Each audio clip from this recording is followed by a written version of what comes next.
bienvenue sur Collège FM, la radio des jeunes. Nous allons vous présenter, comme chaque matin, la matinale 5 Infos, qui va évidemment vous présenter 5 rubriques, plus ou moins importantes. Nous commençons donc par la fusillade en Floride. Sarah, Juliette et Isaac vont nous éclairer sur le problème du port d'armes à feu des mineurs aux États-Unis. Bonjour à tous les trois. Alors, que s'est-il passé récemment en Floride ? Le 14 février, dans un lycée en Floride, a eu lieu une fusillade préméditée par un jeune homme âgé de 19 ans, faisant 17 morts, en majorité des adolescents. Le 14 février 2018, à 14h30, le tireur Nicolas Cruz venait de se faire expulser de son lycée en raison de son comportement violent. Pour parvenir à faire sortir les élèves dans la cour, il déclencha l'alarme incendie, puis leur tira dessus avec un fusil AR-15. Nicolas Cruz était passionné d'armes à feu et avait posté sur Instagram des photos de lui tenant des armes à feu. Nicolas Cruz était perturbé mentalement. Il a été arrêté devant son lycée. Aux États-Unis, avec ce qui s'est passé, vous pensez que Donald Trump prend assez ses responsabilités ? Bien sûr que non. Et je pense que le lobby des armes à feu est tellement fort, il y a tellement d'argent et d'enjeux que ils influencent la politique américaine. Concrètement, le seul argumentaire pour la vente d'armes à feu et la possession des armes à feu aux États-Unis, c'est le fait que ça serve à se protéger.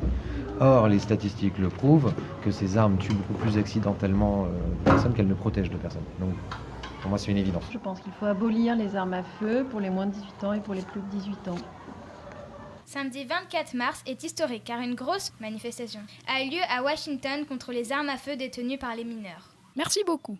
Maintenant, retournons en France, où seulement les militaires et les forces de l'ordre peuvent porter des armes. D'ailleurs, en parlant des militaires, faut-il restaurer le service obligatoire ? Alors, Arthur, Dalil et Emmanuel, parlez-nous-en. Après les attentats de Paris et suite à l'élection de Macron, plusieurs voix s'élèvent pour demander le retour du service militaire obligatoire. Avant toute chose, rappelons le contexte. Le service militaire obligatoire a été mis en place en 1798 uniquement pour les hommes de 20 à 25 ans. Il durait 3 ans au début du XXe siècle, puis 6 mois en 1963 après la guerre d'Algérie.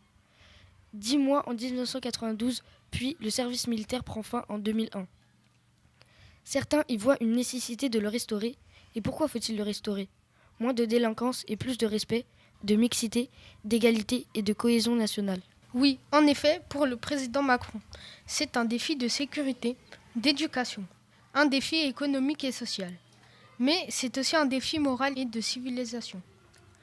Mais d'autres sont contre. Sébastien Jakubowski, sociologue, explique « Les finances ne le permettent pas, le contenu y est très flou, permettrait au développement des inégalités et raviverait l'antimilitarisme. Pendant un mois, filles et garçons devront l'effectuer dans les 3 ans qui suivront leur majorité. Chaque conscrit recevra une formation militaire élémentaire, maniement des armes, sport, cours de stratégie, ainsi qu'une formation au secourisme et au risque d'attentat. Quelques chiffres. 60% des Français de plus de 18 ans souhaitent un service national de 3 à 6 mois, selon un sondage de YouGov. 125 000 jeunes se sont engagés dans une mission de service civique. 20 000 soldats professionnels composent les armées françaises. Actuellement, seule la Légion étrangère accepte les étrangers. Un budget de 15 milliards d'euros sera prévu pour l'équipement des infrastructures. Merci à vous. Bon, mais avant tout, surtout avant le service militaire, là, en l'occurrence après, il y a l'éducation scolaire. Et oui, la réforme du bac, un sujet qui fâche, présenté par Gwen, Mila, Anna et Joséphine. À vous. Jean-Michel Blanquer, le ministre de l'Éducation nationale, décide de mettre au point une nouvelle réforme du bac afin de satisfaire la préparation des élèves à l'enseignement supérieur tout en réduisant le coût de cet examen. Cette annonce a été faite lors de l'épreuve de philosophie dans un lycée de Strasbourg le 24 janvier 2018. Cette nouvelle réforme concernera les élèves de 3e de 2018 pour leur bac en 2021. Le ministre de l'Éducation espère la compréhension des grandes transformations scientifiques et technologiques de notre temps, en créant une nouvelle discipline obligatoire pour les premières et les terminales qui s'intitule « Humanité scientifique numérique ». Cette nouvelle réforme impose des changements dans l'organisation du bac. Les séries L, ES et S seront supprimées. 3 matières de spécialité devront être choisies au cours des années de première et de terminale parmi 11 propositions. Exemple, mathématiques, arts, numérique, etc. 2 nouveaux enseignements facultatifs sont créés. Mathématiques expertes biologie, mathématiques complémentaires médecine. Les élèves n'auront plus que 4 épreuves au lieu de 10 à 15 épreuves actuelles. 2 épreuves écrites au retour des vacances de printemps qui porteront sur les disciplines de spécialité choisies par l'élève. 2 autres épreuves communes à tous qui auront lieu fin juin. Une épreuve écrite de philosophie et un grand oral de 20 minutes. Parmi ces changements, certaines règles ne changeront pas. L'organisation des cours reste en trimestre. Il y aura toujours 16 heures de cours communes en première et terminale. Français, philosophie, humanités scientifiques et numériques qui remplacent les mathématiques.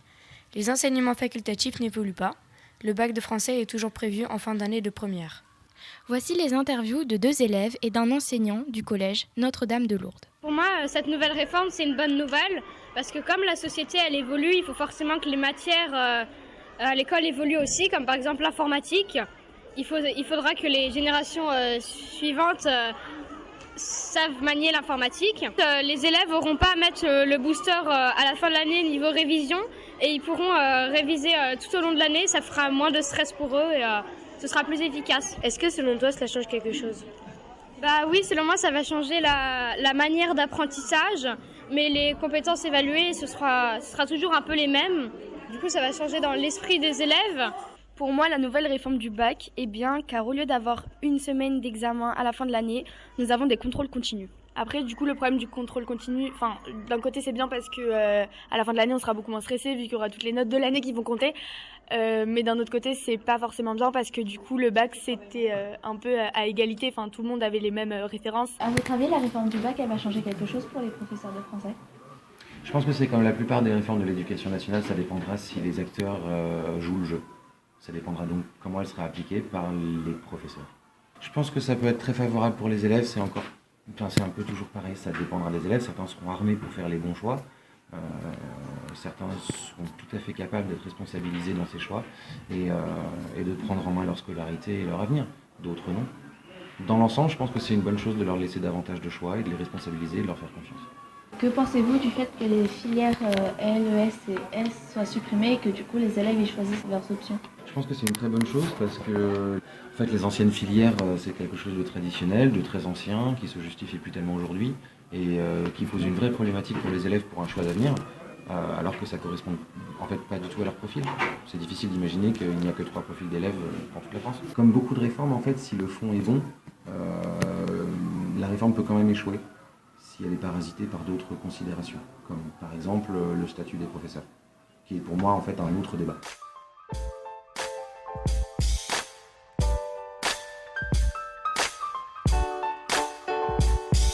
Pour la rubrique 4, Célim et Achille vont maintenant vous parler des Jeux paralympiques d'hiver qui ont eu lieu en 2018. Les Jeux paralympiques d'hiver 2018 se sont déroulés du 9 mars au 18 mars à Pyeongchang, dans certains même lieux que les JO. Seuls les handicapés moteurs ou sensoriels étaient admis. La mascotte des Jeux était Bambadi, un ours noir d'Asie dévoilé en 2016. Dans les Jeux paralympiques d'hiver, il y a eu en tout 6 sports.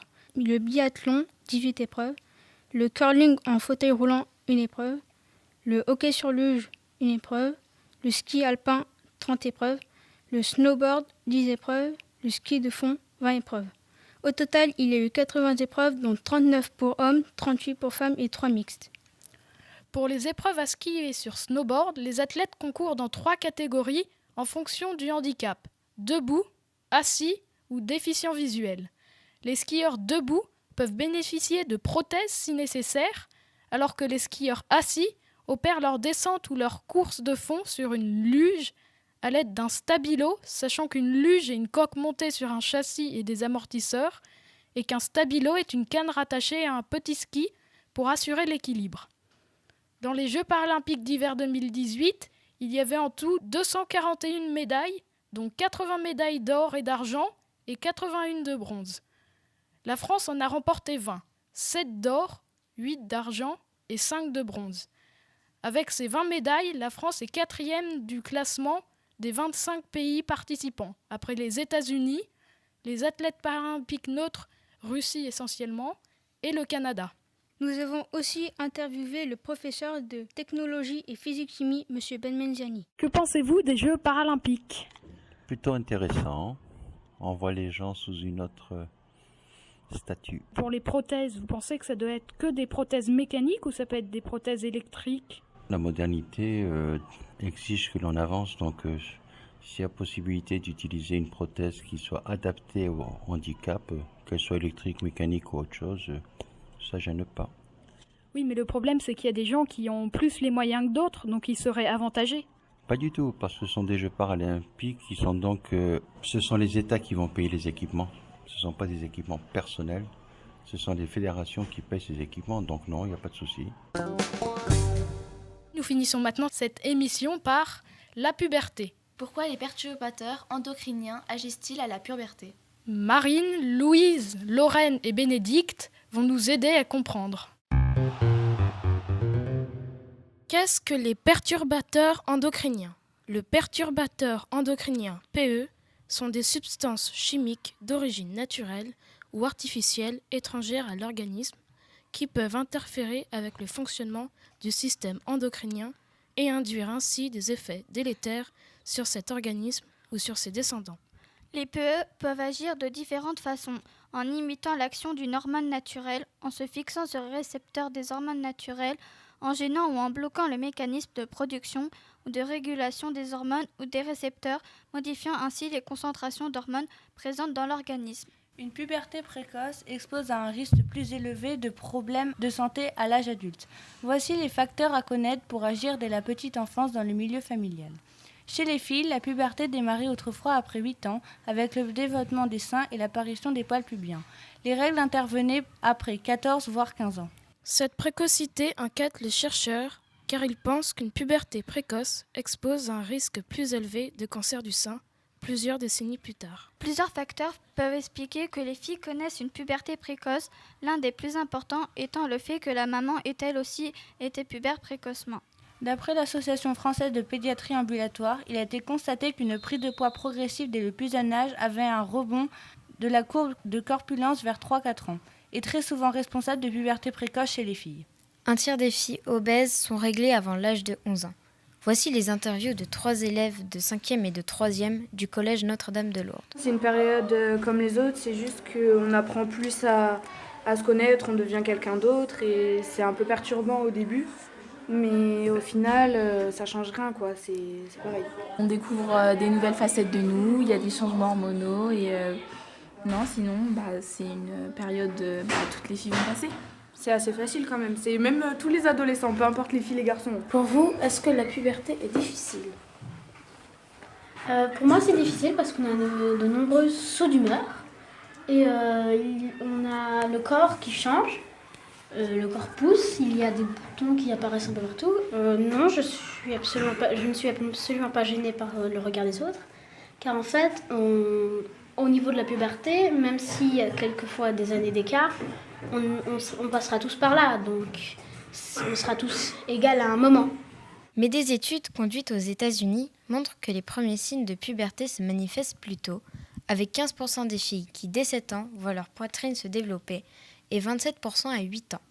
Les règles apparaissent elles aussi plus tôt, en moyenne entre 12 ans et 12 ans et demi, toujours aux États-Unis. Merci de nous avoir écoutés. Cette émission vous a été présentée par Joséphine et Achille. Vous êtes sur Collège FM et c'était la matinale 5 infos.